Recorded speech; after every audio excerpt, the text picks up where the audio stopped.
Greetings to you all! After reviewing Cineworld Empire IMAX and both Dolby cinemas, I am back at Leicester Square to tell you about flagship VUE multiplex cinema. Just before I start, I'd like to encourage you to subscribe to this channel, follow me on Instagram or even consider supporting future videos on Patreon.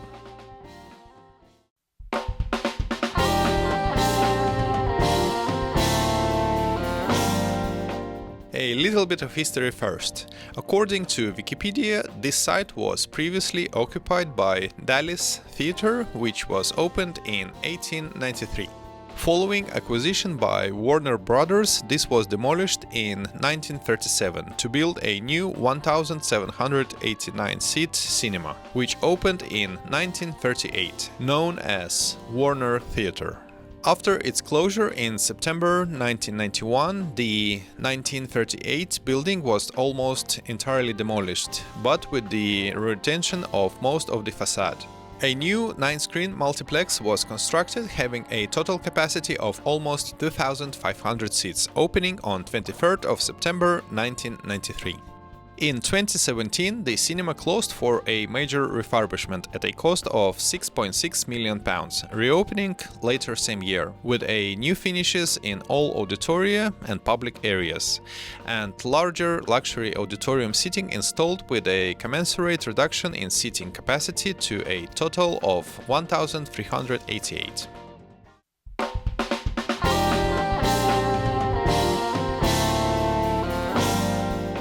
As mentioned before, this cinema has 9 screens in total, but I will only be talking about screen 5 and 7, as only these 2 screens have Dolby Atmos sound system installed. Both auditoriums finished with black or dark materials, black walls, black ceiling, dark carpet and black leather seats. This was done to minimize secondary light reflections inside the rooms. It is very important to keep the auditorium as dark as possible, so you don't spoil the contrast of the picture. It's not a major issue to me, but the lighting of the auditoriums could have been designed a bit better. I liked orange LED strips, but that was about it. There was nothing except boring white overhead lights. For example, adding more lights to highlight parts of the interior would definitely make those rooms look more cozy. Have a look how Cineworld Empire IMAX and Odeon West End Dolby Cinema lighted their auditoriums. What was a real problem to me though was that some of the overhead lights remained on through the whole movie. Even the fact that they were drastically dimmed did not stop them distracting me from the action on the screen. Screen 5 and Screen 7 have exactly the same capacity, which is 273 seats per screen. Each auditorium is divided into 3 blocks separated by aisles. I'm not a fan of this kind of layout, as the space where seats with better viewing angles could have been located is instead occupied with aisles. Seats which are separated by the aisle will cost you a few pounds cheaper than the regular ones. However, if you choose cheaper seats, you will lose out on a good viewing angle and you won't be able to appreciate Dolby Atmos in full. There are issues with the middle section of the auditorium too. Last 3 rows are located under a recessed part of the ceiling, which means that you won't hear any of the surround or overhead speakers at all. After 2017 refurbishment, 2 rows of reclining seats were added in these auditoriums. These seats look quite comfortable. If you decide to choose them, it will cost you a few pounds more than the regular ones. However, they are located too close to the screen, which means that you will see a geometrically distorted picture. Also, because these seats are so close to the screen, front speakers will dominate the soundstage that you hear. Surround and overhead speakers won't sound as balanced as they would be in the middle of the auditorium. Unfortunately, I see another problem with the screen 5 and 7. The racking is not steep enough for today's standards. It becomes a problem if a tall person sits right in front of you. Besides that, you would also have to tilt your head up for the whole movie. I personally would prefer the picture to be right in front of me. What I really loved was the screen curtains. This is exactly how the cinema should look like. They were closed before the start. A cropped screen was revealed when they started showing commercials and trailers.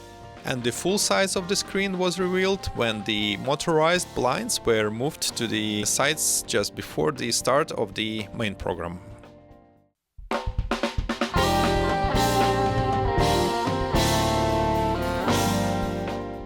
SLS speakers are installed in both auditoriums. SLS is a speaker brand owned by Dolby. These speakers are also installed in both Dolby cinemas located here at London's Leicester Square.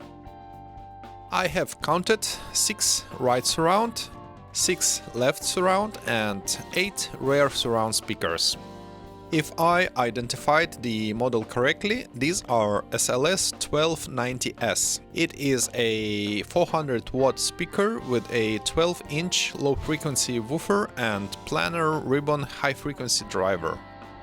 There are 12 overhead speakers mounted to the ceiling.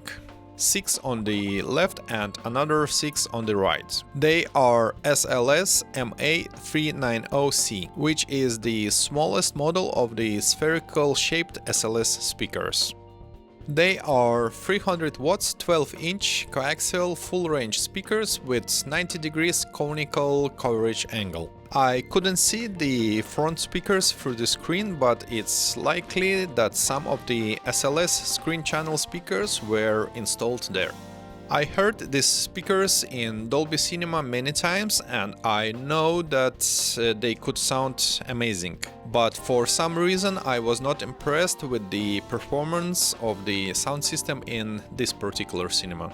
The most noticeable problem was the sound level at screen 7. For some reason it was really quiet. I watched Thor: Love and Thunder. It is a Marvel superhero movie and I was expecting to feel a chest-thumping bass and to be blown away by explosions on the screen. But because of low sound levels, this movie was not as impressive as it should have been. For my ears, the sound level at screen 5 was closer to reference levels, but still it felt that something was missing. There was a reasonable amount of bass, but that bass was definitely lacking depth. While watching Top Gun Maverick, everything sounded a bit muffled. I would have wanted to hear more crispness and clarity, similar to what I was hearing when I watched this movie at Dolby Cinema. Probably it's worth mentioning that surround and overhead channels sounded fine at both screens. When I sat right in the middle of the auditorium, I heard lots of action happening all around me. However, at screen 7, these speakers dominated the soundstage, as fronts were definitely lacking volume.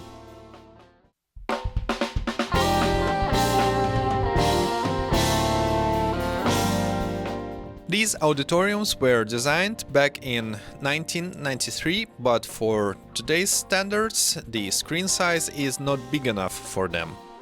You have to compromise between sitting in the middle and getting the most of Dolby Atmos sound, but sacrificing the screen size, or sitting somewhere in the front and getting a bigger but geometrically distorted screen and losing a lot of Dolby Atmos experience. According to a Wikipedia article, Sony SRX R515DS projectors are installed in screen 5 and 7. It is a dual 4K projection solution for a larger cinema screens. Each projector requires 6 high-pressure mercury lamps. With 6 450 watts lamps, the projector can output a maximum of 30,000 lumen. Image quality produced by these projectors was fine. It was clear, with no artifacts and with a balanced color spectrum. But there is a tiny problem here. This projector model is more than 7 years old. If you would compare it with images from IMAX with lasers or Dolby Cinema, it would lack brightness and dynamic range significantly. If you own a decent TV with HDR or Dolby Vision support, you won't be satisfied with what you see here. By the way, the only place where you can enjoy high dynamic range image in public theaters is Dolby Cinema.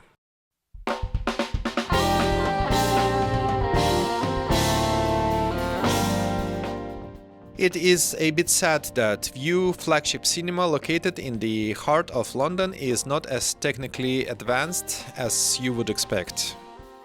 It will be hard for VUE to compete with Odeon, who opened 2 Dolby Cinemas just next door. With a great disappointment, I have to state that I would not choose the cinema to see the latest blockbusters.